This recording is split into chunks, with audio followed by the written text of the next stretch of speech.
안녕하십니까. 장영철의 지근 시간이 돌아왔습니다. 오늘 장영철 교수님을 모셨습니다. 예, 안녕하세요. 예, 나와주셔서 감사합니다. 오늘 우선 첫 화두로 문재인 대통령이 어젯밤에 워싱턴에 도착해서 아마 오늘 내일 미국 조야 인사들과 특히 바이든 대통령과의 정상회담이 예정되어 있는데 그 발표는 아마 토요일 늦게나 일요일쯤 구체적인 발표가 있겠습니다만은 우선은 이 출발 전에 백신 외교를 성공하고 오겠다. K 백신을 성공하고 오겠다. 이런 화두를 던지고 갔는데 네. 그에 대해서 장 교수 어떻게 생각하시는지? 사실 그동안 그 문재인 정부가 백신 확보를 굉장히 등한시했다고 평가를 받고 있습니다. 그래서 5월 달 들어서 백신 부족 사태가 실천이 되니까 굉장히 당황했던 것 같습니다. 그래서 지금 미국이 백신을 개발을 해놓고 전략 물자로 활용을 하고 있습니다. 그 동맹국을 우선적으로 주겠다 그러는데 우리나라는 전에 확보할 기회가 있었음에도 불구하고 그렇게까지 빨리 할 필요가 뭐 있겠느냐, 이런 이유 때문에 등한시하다가 드디어 백신 부족 사태가 벌어졌습니다. 이번에 미국 대통령을 만나서는 백신을 달라, 이것이 가장 큰 주 의제가 될 것 같습니다. 일전에 일본의 스가 총리도 미국 대통령을 만나서 1억 분 확보를 했지 않습니까? 이번에 문 대통령이 방미해서는 이제 백신을 구하는데 그 대가로 반도체하고 배터리 산업에 대한 투자를 적극적으로 할 것 같습니다. 지금 언론 보도상으로는 근 40조 원 정도의 투자를 하겠다는 얘기를 하고 있는데요.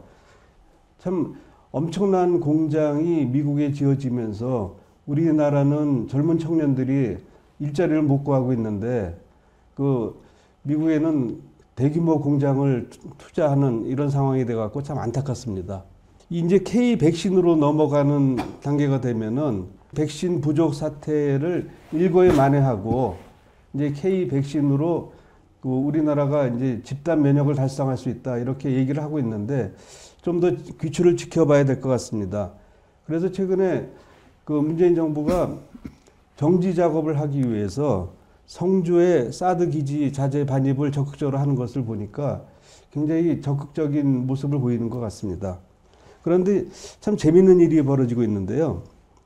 그 문재인 대통령이 방미에서 성과를 올려야 되는데 민주당 새로 대표가 되신 송영길 대표께서는 미국을 2등의 민주국가로 이렇게 발언을 했습니다.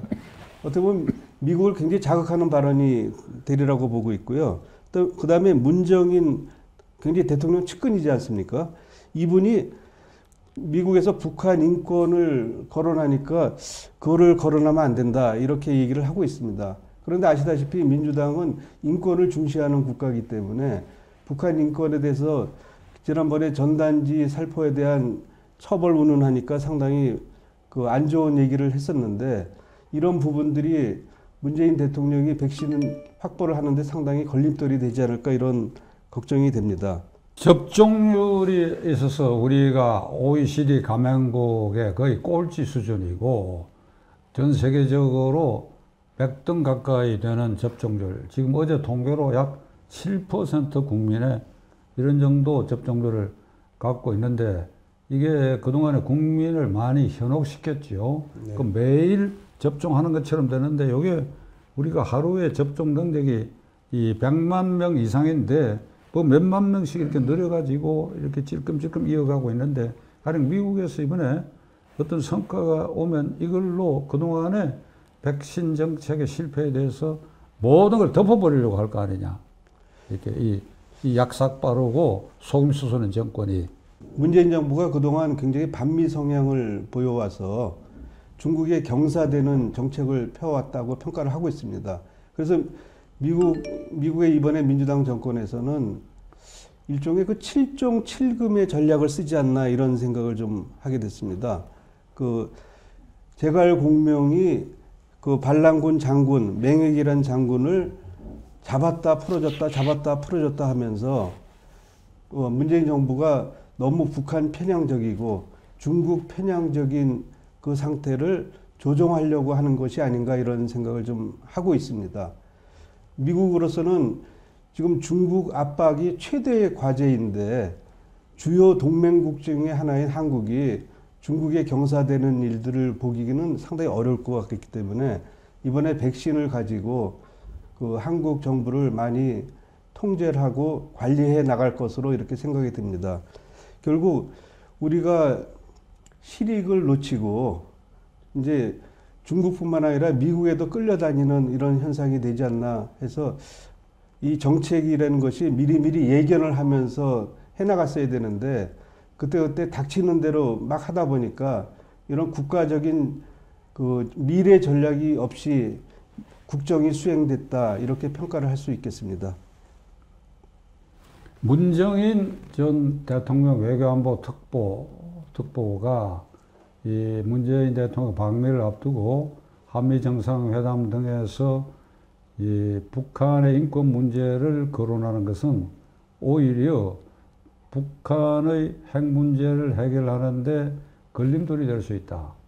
이거 마치 김정은의 대변인 같은 소리를 했고 결국 지금 장 교수 말씀하신 대로 대북 굴종, 친중 사대주의 하는 것이 역력한데 그래 미국 대통령 만나가 한미 상호 방위 조약에 기반한 한미 관계에 여러 혼란과 균열도 가 있고 이런데 그러니까 미국이 요구했던 쿼드 문제 이런 한미 동맹의 실제 복원 문제 이 전망을 어떻게 보십니까? 지금 사실 미국 입장에서는 대중국 포위망을 구성하는 데 있어서 한국의 역할이 상당히 중요한데 한국이 그동안 계속 그 반미 성향을 보이면서 중국에 경사되는 모습을 보였지 않습니까?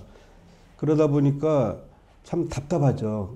쿼드를 이제 더 참여를 시켜서 그 완전한 포위망을 만들고 싶은데 계속 한국 정부가 반대를 하니까 조금 아까 말씀드린 대로 이제 한국을 관리하는 모드로 들어간 것이 아닌가 이렇게 관측을 하고 있습니다.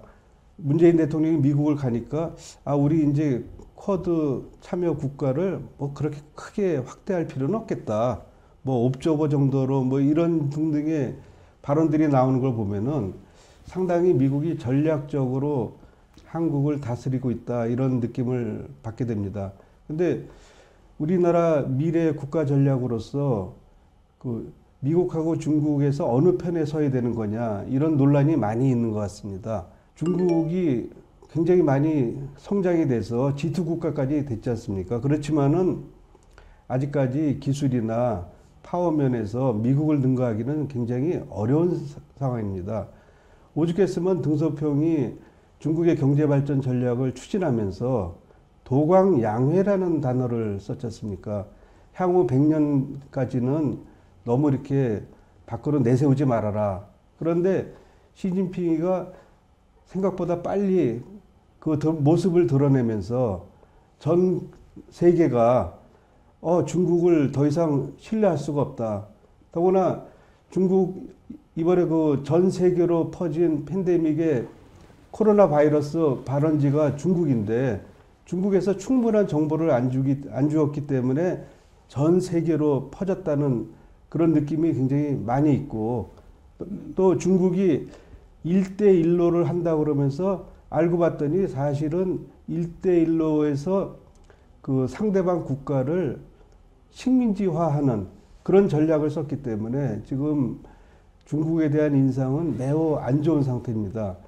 이런 상태에서 미국 입장에서는 중국이 세계 패권국으로 이제 도약하겠다고 하니까 방어를 할 수밖에 없는 것이고 그러면 한국은 그 미국하고 중국 사이에서 미국의 패권이 어느 정도까지는 유지가 될 상황이기 때문에 그 미국하고 너무 경사지면은 국익에 상당한 손상을 준다 이렇게 생각을 하고 있습니다.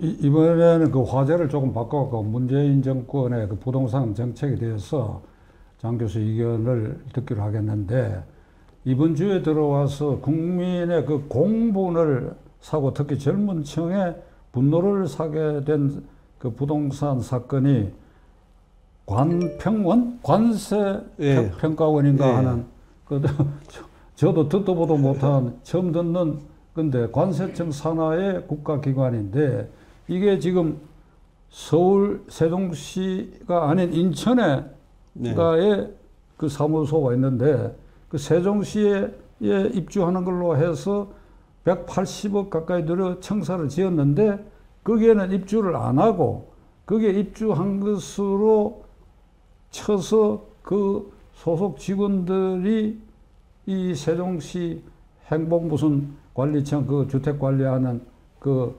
기관으로부터 특공, 예. 특별 공급의 네. 대우를 받아가 네네. 이걸 전부 처분해서 이 이득을 취했다.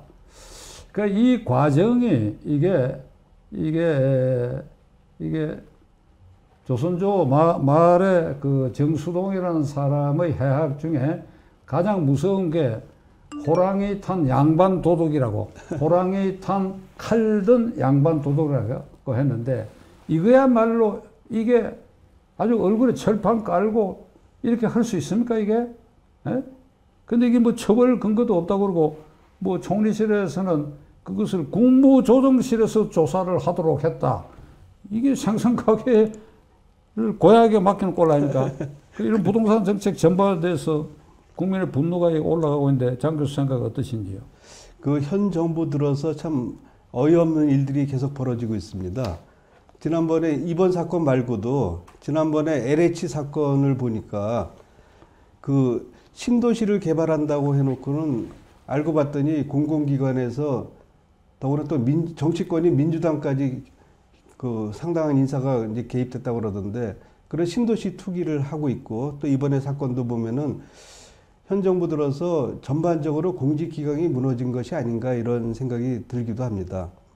그 공적 일을 담당하시는 사람들이 이런 투기 사건에 계속 휘말린다는 것이 참으로 안타깝습니다. 근데 이 부동산 정책이 그동안 문정권에서 25번이나 시행이 됐는데 대부분 실패했다고 평가를 받고 있습니다. 문 대통령께서도 취임 4주년 기자회견에서 아마 문정권 들어서 여러 가지 정책이 많았습니다만은 부동산 정책만큼은 실패했다. 이렇게 처음으로 인정을 했습니다. 그러면서 말씀하신 게 죽비로 맞아 정신이 번쩍 들 만한 심판을 받았다. 지난 그 4.7 보궐선거 결과를 보고서 그렇게 말씀을 하신 것인데 죽비로 맞았다고 하면서도 계속 이 부동산 정책이 실패한 것은 부동산 투기꾼 탓이다. 이런 역시 그 내로남불 정권다운 남 탓을 하고 있다. 이렇게 말씀드릴 수 있겠습니다. 그 부동산 가격은 연이은 정책 실패로 근 2배 이상 이제 가격들이 올랐고 정말 공시가격 현실화라는 현실화되지 않은 그 수치를 가지고 세금 부과 기준을 올리다 보니까 국민들의 세금 부담은 엄청나게 늘어났습니다. 보유세를 늘려서 집을 팔겠다. 다주택자들이 집을 팔도록 하겠다. 이렇게 했는데 막상 또 팔려고 하니까 양도소득세를 또 높여갖고 그 다주택자의 경우는 거의 몰수 수준의 양도소득세를 올려서 이제 다주택자들이 더 이상 집 파는 것을 포기하고 그리고 이제 버티기로 일관하고 있는 상황입니다. 지금 현 정권 들어서 시장의 수요 공급 원리를 계속 무시하면서 신규 공급은 차단하고 기존의 주택은 팔도록 압박을 했습니다만 양도소득세가 걸림돌이 돼서 주택이 그 공급 물량이 많이 이제 줄어들고 그러다 보니까 국민들은 아, 이게 집값이 또 오르겠구나 이런 생각을 할 수밖에 없는 것이거든요.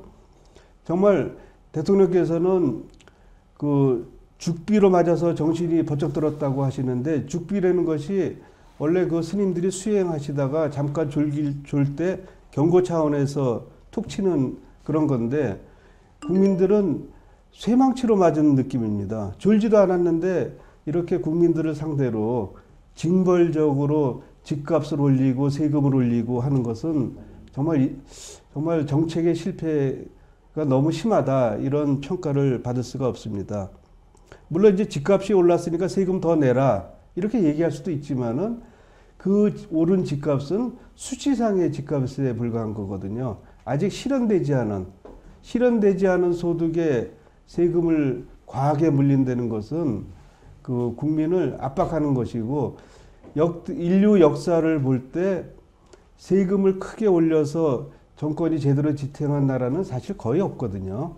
그런 점에서 그 정말 현 정권에서 크게 반성을 하고 개선 방안을 내야 되는데 민주당에서 부동산 특위를 만들어서 논의하는 과정을 보니까 아직도 이념을 벗어나지를 못했구나.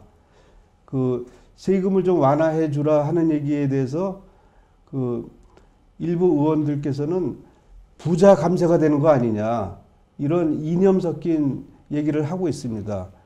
그 부동산 특위 위원장인 김진표 위원장께서는 세제실장도 하시고 경제부총리도 하신 분이라서 양도소득세 완화가 필요하다고 역설을 하셨습니다마는 별 소용이 없는 것을 보니까 이 정부가 부동산 정책의 실패를 진정으로 개선할 의지가 있는 것인지 정말 궁금하지 않을 수가 없습니다. 오죽했으면 대학가에서도 아직도 민주당을 지지하냐 하고 그 꼰대 정권이라는 표현까지 써가면서 이렇게 비판을 하고 있습니다. 이런 연이은 부동산 정책 실패가 국민을 괴롭게 하고 결국 이러한 정책을 개선할 의지조차도 없는 정권은 교체하는 것이 마땅하다 이런 생각을 많이 하게 됩니다. 4월 7일 서울 부산시장 보궐선거 전에는 입후보자들, 민주당 측 입후보자들과 정책 당국자들이 이게 종부세 완화하겠다. 그러니까 하한선을 더욱 상향하겠다. 뭐 이런 말을 해서 꼭 그것이 실현되는 것처럼 말하다가 지금 와서는 김부겸 국무총리를 비롯해서 앞장서 가지고 그 종부세 완화하지 않겠다. 그러니까 이게 말이 제각각 다르고 국민을 이렇게 기망하고 있는데 어찌 생각하십니까? 근데 현 정권의 처음에 그 설정된 목표가 참 역설적이지만은 무주택자를 늘리려고 하는 것이 아닌가 이런 생각까지 들게 만드는 정책이었거든요. 이 부동산 세금 폭탄을 계속 내리다 보니까 이제 주거비가 상승하고 사람들이 못 견디면은 집을 팔 거다. 근데 사실 양도소득세 이런 것이 너무 높기 때문에 집을 팔면은 같은 조건으로 이사하기는 어렵거든요. 점점 그 국민들의 재산이 점점 좀 줄어가게 만들어서 그 굉장히 고통을 받게 하는 데다가 집이 없는 사람은 집값이 너무 오르니까 이제는 살 수가 없는 그런 상황을 만들었지 않습니까? 그래서 청년들은 이번 생에는 망했다 뭐 이런 얘기까지 할 정도로 이런 감정 섞인 그 발언들을 계속 쏟아내고 있는데 이제 이렇게 되면은 그 사회 계층이 새로 생기는 느낌이 듭니다. 집 있는 사람과 집 없는 사람. 그럼 정부가 집 없는 사람은 집을 사게 만들어서 이런 계층이 분리되는 것을 완화시켜줘야 되는데 계속 세금을 더 올리면서 주거비를 상승시키고 집값을 올리는 이런 일들을 계속 하다 보니까 현 정권 들어서 정말 사회 통합이 엄청나게 저해된 그런 상황이라고 생각합니다. 그래서 이러한 정책 실패는 정말 국민이 이제 더 이상 감당하기가 어려운 상황이기 때문에 하루빨리 정리가 돼야 되지 않나 이런 생각이 듭니다. 이 정권의 부동산 정책을 바라보는 이들 가운데는 아주 심각하게 이 좌파 이론을 실현하기 위해서 이 정권 실세들이 집을 갖지 않는 사람의 수가 늘어나야 된다. 집을 갖게 되면 이른바 보수화돼서 자기들 지지 기반이 이렇게 감소된다. 그래서 집을 못 갖게 하는 정책 아니냐라는 극단적 견해까지 나오는 판인데 이건 진짜 헌법에 위반되고 자유민주주의 체제 근간을 흔드는 일이라고 생각합니다. 오늘 장 교수께서 나와주셔서 감사합니다. 네, 감사합니다.